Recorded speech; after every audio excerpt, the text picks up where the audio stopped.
કદાચ દુનિયામાં મારા ફાટક વાળા મામાના આશરે આવી જાય કદાચ જો દુનિયામાં તારા કેન્સર જેવા રોગ હોય ને પીને આઈલો ન જાવ તો મને ફાટક વાળા મામાનું ઓળખે પણ બાપ પણ આ તારા કરજોડની માલિકા કદાચ જો જાગતી જોઈ ગયો ને તો એક મારી કાળી નાગની મેલ દઈશ અને મારો મુજીનો મામો છો બાબા અને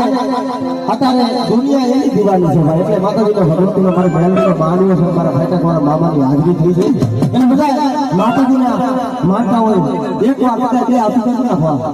ટાઈપ તો બધા વાદી છે પણ મામાને મારા માતા મેરડી માનતા હોય ત્યાં સુધી કેટલા જો બાબા અને તેથી શું કહ્યું બાબા એક હોદી લાગે મામા તારી દુનિયા રે